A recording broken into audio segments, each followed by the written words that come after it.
Tikulandireni omvera athu nonse kulikonse kumwe muli kuchokera mzigawo zonse zinayi za mdziko lino. Dziwani kuti ifa Dreams Media timakunyadirani kwambiri chifukwa munapanga chisankho chotsatira ife kuti tizikupatsirani zonse zomwe zikuchitika mdziko muno.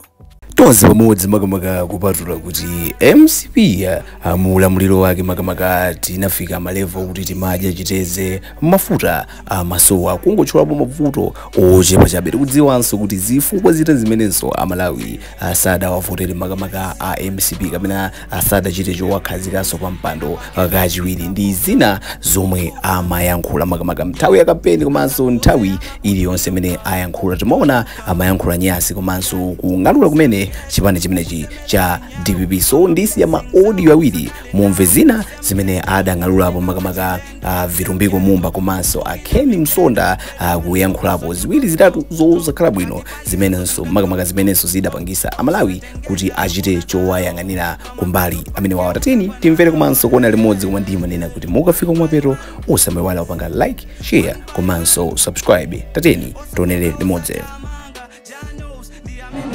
Munatenga nthawi yaitali kukamba za DPP malomo kamba za why people should vote for MCP. Was that a deliberate policy? It's not a policy, but this rally, the title speaks for itself. The title is Never Again. Never Again DPP. So I had to highlight a few of their sins. The sins that have committed against Malawians, especially Northerners. So I had to highlight one by one to remind the people of Malawi, especially my brothers in the North, of the evil things that DPP stands for and represents. I say that without fear of contradiction, DPP is blood-faced, kills, steals, and destroys, and its leader is a prince of thieves.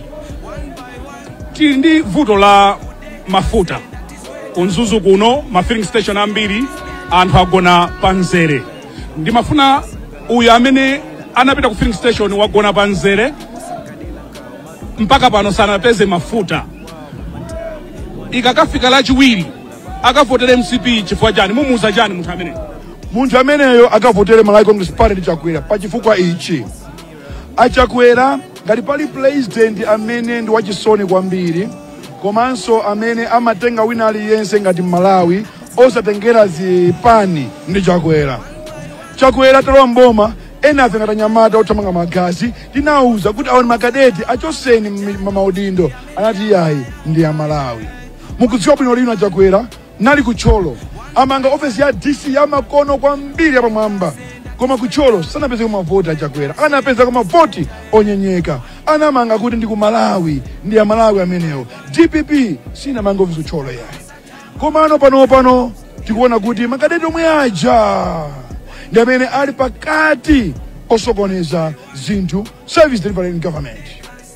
Chisoni na pankhwali. Lekani pakati pali kuno pacha kana kuti I will deal with this matter decisively soon after elections, which I support.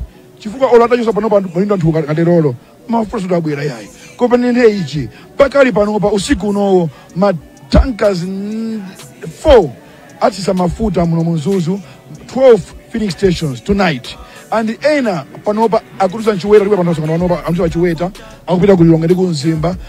Give it by the time we are voting, the fuel problem should have been normalized. I feel sorry for Malawians, even myself, because and I'm not going to say Papa Sopo, that's Baleanga, that's Zanga. They don't do kubera uchoka ku hotel, poni na chedwa, mafuna ntaima ndiyankhule nawo pansere paja, kuwapa samawa chimbikiso, koma anthu wanga mati ayi bwana kunosanga sanga, nthawi yatha bwana kusonkhano. Ndene ichi, my message is of hope that the DPP is not a solution, even if we are going through challenges, but DPP is not and will never be an option. And I've always spoken about DPP, not these other briefcase parties that are just escorting us. The competition. DPP ni mene mukuyopa? No, Brian. No. I've always said that Fee and me are twin brothers, and I'm the eldest. So still about DPP. Koma mene akupeleka kampikisano wife. Ino APM watuluka. Amene uja amene watulukira muja. Ino angapange campaign amene uja amene mukumona Peter Mutharika uja. Ani mphamvu zoti uja angaende nupanga campaign. Are you serious? poti pano wabwereranso kumangochi sangapange kampeni zokuti EPM wakula sangali kwanise kampeni inu simukuziwa muli malawi muno zoti pita Mutharika kudwala inu simunamuone kuti munthu yakudwala inu zina zofuna kuti munthu akuuzeni zoti munthu uja sakumva inu simukuona kuti munthu sakumva zokuti munthu uja zimene zikuchitika sakuzidziwa anthu ena ngompepetula akungomugwisa ntchito ngati chiboliboli inu zimene simukuzidziwa simukuona inu amalawi tu simungapusise makamaka inu amene muli kunja simungapusise amalawi masiku ano kuli social media platform anthu amene atuluka kukamuona EPM sutatuluka chifuta mankonda EPM anthu anatuluka kuti akamuone ndizoona adi munthu uja kudwaladi ndizoona adi munthu uja wakuladi ndizoona adi munthu uja sangakwanisa kampeni anthu anapita kuti akaone mmene aona ambiri abwerera atakhumudwa kuti zoona adi munthu uja wakula zoona adi munthu uja kampeni saikwanisa zoona munthu uja alipo amene akumpusisa inu zimene simukuziona ndelero muzipusisa anthu kuti aya amalawi kunkonda EPM ndi chani chimene DPP apanga choti azapangisa amalawi kuti avotere sanavomere kuti analakwisa zinthu sanavomere kuti anaba ndalama za boma sanavomere kuti anapha malabino sanavomere kuti iwo amasankhana anthu mitundu sanavomere kuti pa nthawi yawo anaba simenti pa nthawi yawo zambiri zinasokonekera sanavomere akayima pa nsanja kuyankhula DPP akunena zitukuko zimene anapanga bingu ndi chitukuko chani chimene anapangapo EPM ndi DPP zaka 6 zimene anakhala president kupanda manyazi akupita kumpoto ukanamiza atumbuka kumpoto kukanamiza anthu akumpoto kuti anathandiza kuti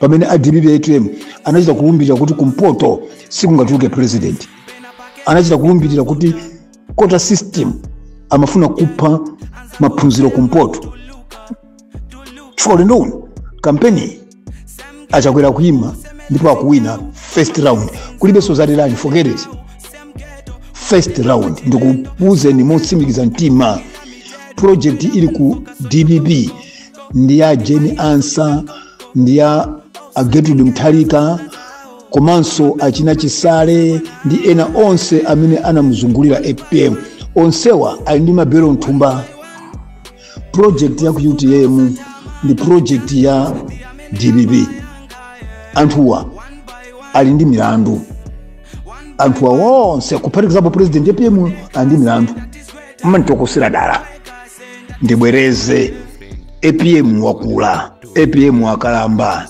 EPM is partly incapacitated. He has got some challenges, health challenges.